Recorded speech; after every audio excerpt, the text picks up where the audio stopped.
Hey guys, this is Akshit, and today my video will be about what is data science and what does a data scientist do, and the average salary. We'll also discuss the average salary of a data scientist. So, okay, we'll start with what is data science. So, data science is basically you use the data you are given. You basically give conclusions on what the data determines and what it predicts, what the future will hold. So I'm also like just learning data science, so we can just do a Google search data science and check on Wikipedia. Okay.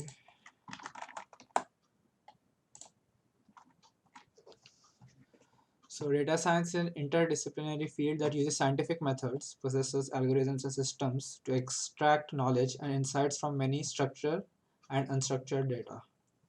Okay. So data science related to data mining, machine learning and big data. तो इसमें आप देख सकते हो कि statistics, data analysis, machine learning, domain knowledge, ये सब चीज़ें को रिक्वायर्ड रहता है एक डेटा साइंटिस्ट के स्किल सेट में. हाँ, तो ये हो गया डेटा साइंस. हाँ, तो अभी लोग पूछेंगे कि डाटा साइंटिस्ट और मैथ्स और स्टैट्स का क्या रिलेशन है. तो बेसिकली जो आप मैथ्स, हर एक कोई भी आप कंप्यूटर एल्गोरिदम देखते हो, उसके बीच उसका बेसिस मैथ्स और स्टैट्स में ही होता है. अगर आपको मैथ्स और स्टैट्स नहीं आती तो आप कुछ कर नहीं सकते प्रोग्रामिंग में भी. तो मैथ्स और स्टैट्स इज़ वेरी इंपॉर्टेंट, क्योंकि एक तो मैथ्स तो इम्पॉर्टेंट है ही क्योंकि आपको बेसिक अलजेब्रा, लीनियर अलजेब्रा और ये सब आना चाहिए. एंड स्टैट्स का क्या है, आप डिस्ट्रीब्यूशन जो देखते हो उससे आप बेसिकली इंसाइट निकाल सकते हो, एक्सट्रैक्ट कर सकते हो नॉलेज कि क्या वो बता रहा है वो डेटा. सो हाँ, सो अभी will check a real world data set जो बहुत कॉमनली यूज़ होता है. ये कैगल पे फ्री में, मतलब आप देख सकते हो.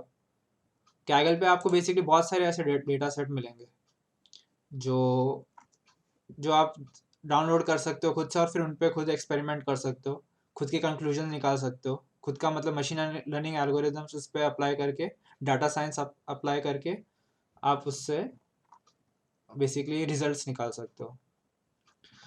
तो ये हम आ गए इस पे आइरिस स्पीशीज. तो इसका ऑब्जेक्टिव क्या है, क्लासिफाई द आइरिस प्लांट्स. तो आइरिस प्लांट्स मतलब एक फ्लावर का स्पीशीज है आइरिस. तो classify iris plants into 3 species in this classic data set. तो अभी देखते हैं इसमें क्या क्या है. सो it includes 3 iris species with 50 samples each, as well as some properties about each flower. ठीक है, तो ये सब कॉलम्स है. ये आईडी, हाँ तो कॉलम्स यहाँ पे देख लेंगे. तो ये आईडी नंबर हो गया. एक्चुअली ये मैंने डाउनलोड किया है तो मैं जल्दी से दिखा देता हूँ. हाँ, तो ये हो गया आईडी नंबर. आईडी नंबर मतलब बेसिकली वही आईडी नंबर ही है. तो ये फर्स्ट अपना हो गया data point, second data point, third data point, fourth data point, fifth data point, ऐसे 50. ओके 50 नहीं, 150 हम लोग को दिए हुए हैं, 50 पर स्पीशीज. ओके, सेटोजा के 50 हैं. हाँ, वर्सी कलर के 50 हैं, वर्जिनिका के 50 हैं. ठीक है, तो अब हम लोग को इसमें सेपल लेंथ दिया है फ्लावर का, सेपल विड्थ दिया है, पेटल लेंथ दिया है सेंटीमीटर, ये सब सेंटीमीटर्स में, पेटल विड्थ दिया है. तो अब ये सब हम लोग को इन्फॉर्मेशन दी गई है, इससे हमें प्रेडिक्ट करना है कि वो स्पीशीज कौन सी होगी फ्लावर की. तो length, width, sepal length, sepal width, petal length, petal width, ये 4 चीज़ों से हम लोग को प्रेडिक्ट करना है कि क्या स्पीशीज़ होगी। और हम लोग को इतने सारी इन्फॉर्मेशन पहले ही दे के रखी है कि आयरिस सेटोजा में ऐसे टाइप के होते हैं। ये फर्स्ट 50 दे के रखे हैं, आयरिस सेटोजा में ऐसे टाइप के होते हैं, फिर वर्सिकलर में ऐसे टाइप के होते हैं, और वर्जिनिका में ऐसे टाइप के होते हैं। सो हाँ, तो ये एक रियल वर्ल्ड हो गया एग्जाम्पल। और इसके तो आप ऐसा एल्गोरिदम बनाओगे बेसिकली जिसपे आप अगर डाल दिया आपने सेपल लेंथ, सपोज कुछ भी रैंडम ना डाल दिया 6, सेपल विड्थ आपने डाल दिया 3, पेटल लेंथ आपने डाल दिया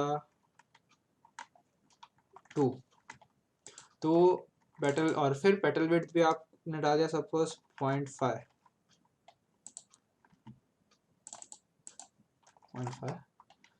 तो आपको प्रेडिक्ट हो जाएगा कि स्पीशीज कौन सी है। वो एल्गोरिदम अपने आप प्रेडिक्ट कर देगी स्पीशीज कौन सी है, सेटोसा है, वर्जिनिका है, या फिर वर्सिकलर है। हाँ, तो वैसे ही एक डेटा सेट है, एक और डेटा सेट मैंने देखा था कैगल पे। तो उसमें बेसिकली दिया हुआ था, इंफॉर्मेशन दी हुई थी एक पेशेंट की कि उसका कब ईयर में ऑपरेशन हुआ था, कितने ऑपरेशनल नोड्स थे, और अलग अलग ऐसे डेटा दे के रखा था कि उसका ऑपरेशन से रिलेटेड। और फिर उसका रिजल्ट मतलब दिया गया था कि वो पेशेंट 5 साल से पहले जिंदा है, या 5 साल से पहले मर गया, या फिर 5 साल के बाद भी मतलब जिंदा रहा, 5 साल के अंदर मरा नहीं। तो दो दो आउटकम्स थे। तो बेसिकली क्लासिफिकेशन, वो भी क्लासिफिकेशन ही हो गया, जैसे ये भी क्लासिफिकेशन था आयरिस। आप तीन स्पीशीज में क्लासीफाई कर रहे थे, वो भी क्लासिफिकेशन हो गया कि आप 5 साल से कम में मर रहा है, या फिर 5 साल से ज़्यादा जी रहा है। तो आप मतलब ऐसे आप बहुत यूजफुल होता है डेटा साइंस, अगर आप को डेटा मिल गया। हाँ, तो डेटा कलेक्ट करना भी एक बहुत बड़ा वो है। तो कैगल जैसे वेबसाइट पे आपको मिल जाता है डेटा डायरेक्टली, बट हाँ, तो डेटा कलेक्ट करना भी इतनी आसान बात नहीं है।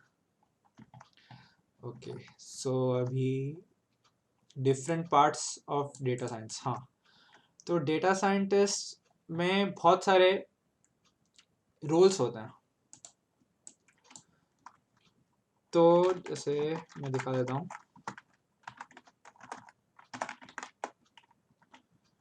हाँ, तो डेटा एनालिस्ट,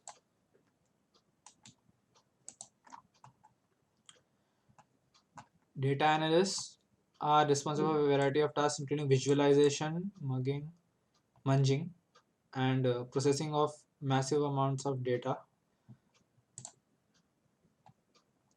और ऐसा मतलब बेसिकली आप डेटा एनालाइज कर रहे हो, ठीक है। और उस data engineers test, build and test big data ecosystem business होता है, डेटा साइंटिस्ट का। तो डेटा इंजीनियर्स बेसिकली आर्किटेक्चर पे काम करते हैं कि आपका जो भी एल्गोरिदम है वो स्मूथली चले, और ऐसे ही मतलब बहुत सारी चीज़ें हैं। तो ये सब है। हाँ, बट मैं एक्चुअली ये नहीं बताना चाहता था, ये सब तो मतलब हो गया कि जॉब के रोल्स क्या हैं। डाटा साइंस में क्या क्या होता है, तो डाटा साइंस में बेसिकली एक तो डेटा एनालाइजेशन हो गया, ठीक है, फर्स्ट चीज़ तो वो हो गई। फिर उसके बाद आता है मशीन लर्निंग। तो मशीन लर्निंग क्या है, दिखा देता हूँ मैं। सो मैं अगर अगेन मैं खुद से नहीं बोल रहा, मैं दिखा रहा हूँ आप लोग को, ताकि आप लोग मतलब खुद देखो एक्सपर्ट वेबसाइट से। अभी इसका नाम ही एक्सपर्ट है, इससे मैं एक्सपर्ट बोल गया, मतलब अच्छी रेप्यूटेड वेबसाइट से, कि मैं एक्चुअल में क्या है वो चीज़, क्योंकि मैं भी एक स्टूडेंट हूँ, मैं भी यही सब देखा हूँ। तो machine learning is an application of artificial intelligence that provide system the ability to automatically learn and improve from experience without being explicitly programmed. हाँ, तो ये काफ़ी मतलब नई चीज़ है। रेगुलर प्रोग्राम्स क्या रहता है, आप उनको एक्सप्लिसिटली प्रोग्राम करते हो। तो machine learning focuses on the development of computer programs that can access data and use it to learn for themselves. सो मतलब मशीन लर्निंग में क्या है, वो एल्गोरिदम अपने आप सीख रहा है। दे मतलब उनको डाटा दे दिया और वो डेटा को एनालाइज करके खुद से वो बता रहा है। जैसे एक और चीज़ है, एक बहुत इंटरेस्टिंग वीडियो है, वो मैं आपको दिखाता हूँ।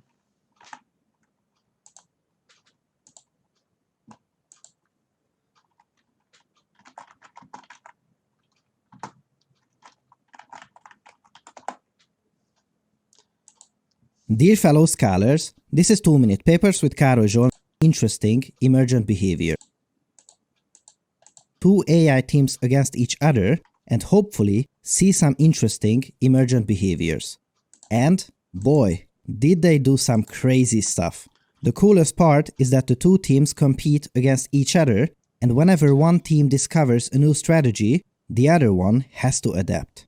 Kind of like an arms race situation, and it also resembles generative adversarial networks a little.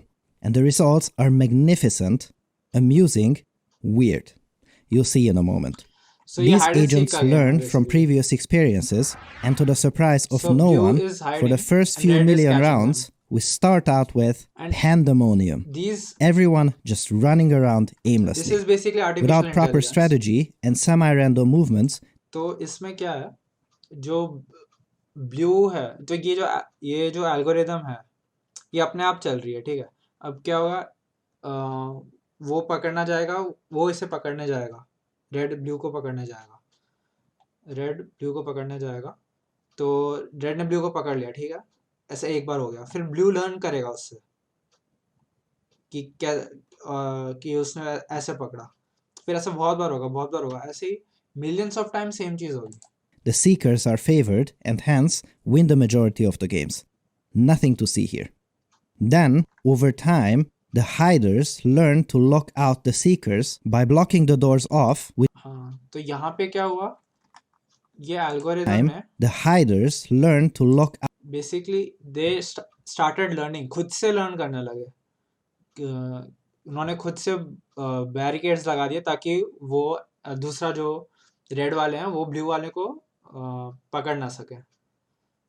तो ये एल्गोरिदम मतलब अपने आप लर्न करता है। तो ये चीज़ है मतलब स्पेशलिटी मशीन लर्निंग की। इसमें ऐसा नहीं है जैसे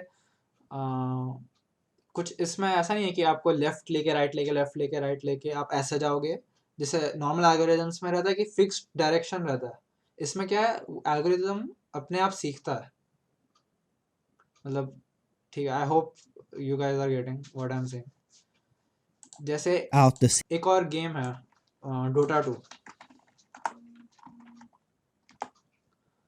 सो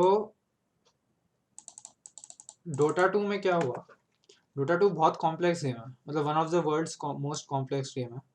उसका कोई एक तरीका नहीं है, मतलब उसमें ऐसा नहीं है कि आप ये चीज़ करोगे तो वो बेस्ट वे है। मतलब स्ट्रेट कुछ उसमें ऐसा कंडीशन नहीं है कि आपने ये किया दिस इज़ द बेस्ट। आपको लॉन्ग टर्म प्लानिंग के साथ वो गेम खेलना पड़ता है। तो वो भी ओपन एआई एक बेसिकली लीडिंग एज एआई की कंपनी है मशीन लर्निंग की। सो ओपन एआई ने खुद से मतलब खुद वो गेम का आर्टिफिशियल इंटेलिजेंस बनाया और ह्यूमंस के अगेंस्ट कम्पीट किया। वो लोग स्टार्टिंग में हार गए, बट इवेंचुअली बाद में 2 साल में उन्होंने 2 साल 3 साल उन्होंने लगाए उसमें, और फिर इवेंचुअली उन्होंने ह्यूमंस के बेस्ट वर्ल्ड की बेस्ट टीम को हरा दिया। वो भी मतलब वो लोग ने ऐसे सीखा कि वो लोग खुद के अगेंस्ट खेलते रहे। मतलब 2 टीम है, दोनों एआई है, और वो लोग खुद के अगेंस्ट खेल रहे हैं। खेलते खेलते खेलते उन्होंने मिलियन मतलब हर एक सेकंड में वो लोग थाउजेंड्स ऑफ टाइम्स खेल रहे हैं। तो वो लोग millions of times billions of times एक दूसरे के अगेंस्ट खेले, और फिर उन्होंने सीखा गेम कैसे खेलते हैं, कैसे जीतते हैं। So that is like the beauty of AI, machine learning and AI.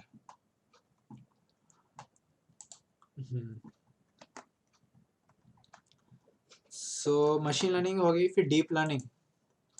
तो डीप लर्निंग भी मशीन लर्निंग का ही पार्ट हो गया, तो मैं उसमें जाऊंगा नहीं। उसमें फिर आता है natural language processing. The natural language processing, usually shortened as NLP, is a branch of artificial intelligence that deals with interaction between computers and humans using the natural language. The ultimate objective of NLP is to read, decipher, understand, and make sense of human languages in a manner that is valuable. So basically जो आप text reader रहता है वो भी इसी में आता है, नेचुरल लैंग्वेज प्रोसेसिंग में। जो आप लिख रहे हो, जो आप बोल रहे हो, उसको अंडरस्टैंड करना। जैसे जो आर्टिफिशियल इंटेलिजेंस AI का ये रहता असिस्टेंट्स है, गूगल असिस्टेंट है, एलेक्सा है, सीरी है, तो ये सब भी नेचुरल लैंग्वेज प्रोसेसिंग के अंडर ही आता है। ये लोग मतलब अंडरस्टैंड करते हैं हम लोग क्या बोल रहे हैं और फिर उसके अकॉर्डिंग आपको रिप्लाई देते हैं। तो ये सब नेचुरल लैंग्वेज प्रोसेसिंग में आता है। फिर हाँ, तो मेनली तो यही चीज़ें हैं जो आती हैं इसके अंदर। और भी आप मतलब सर्च कर ही सकते हो क्या क्या आता है एग्जैक्टली। हाँ, तो नेक्स्ट चीज़ है job opportunities for data science. So job opportunities देखो, अभी इंडिया में, अभी मैं इंडिया नहीं एक्चुअली वर्ल्ड में ही there are data scientist are in lot of demand.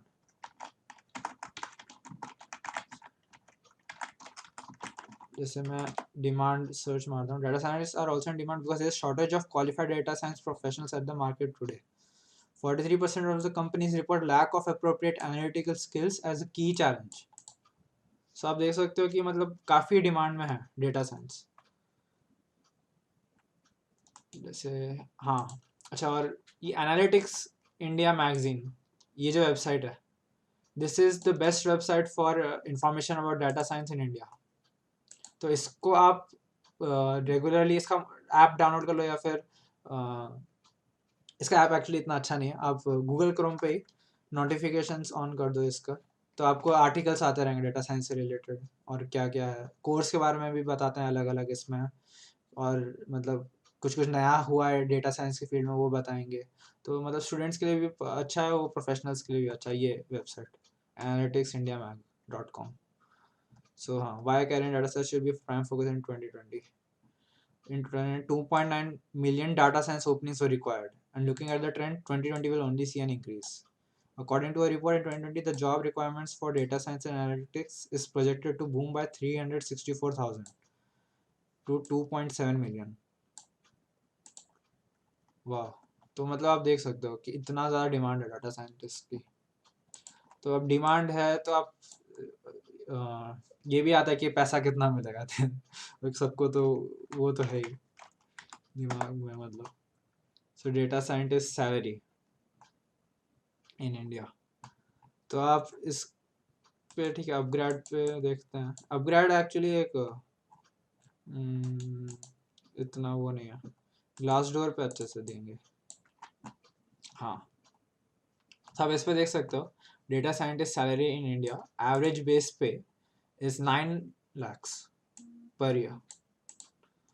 और ये देखो IBM का 11 lakhs कमा रहा है। ये ग्लासडोर एक बहुत अच्छी वेबसाइट है, उस पर आप बेसिकली सैलरीज देख सकते हो लोगों की। लोग अपना सैलरीज डालते हैं, पब्लिक करते हैं, और आप उनकी सैलरीज देख सकते हो। तो आप देख सकते हो एक्सेंचर, एरिक्सन में 13 lakhs ऑलमोस्ट। तो ये एवरेज सैलरी बेसिकली 9 लाख। अब लेकिन अब यही आप US में देखोगे,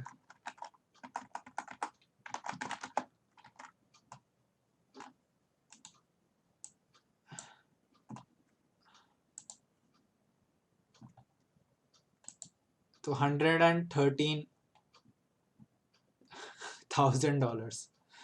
$113,000 कितना होता है?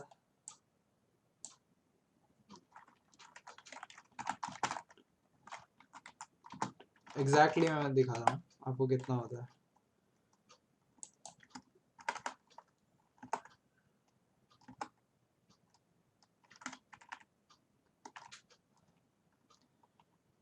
हाँ, तो 82 lakhs per year. 82 lakhs per year आप कमा सकते हो अगर आप US में वर्क कर रहे हो as a data scientist. India में वो 9 lakhs हो जाता है, 9 to 10 lakhs। तो वो है डिफरेंस, अब क्या कर सकते हैं। हाँ, ओके गाइस, तो हाँ यही था मेरा वीडियो। एंड अगर आपको अच्छा लगा ये वीडियो तो please make sure to hit the subscribe button. हाँ, नेक्स्ट वीडियो में मैं मोस्टली ये बताऊंगा कि एज अ स्टूडेंट आप स्टार्ट कहाँ से करें डेटा साइंटिस्ट की जर्नी। ओके, चलो बाय बाय।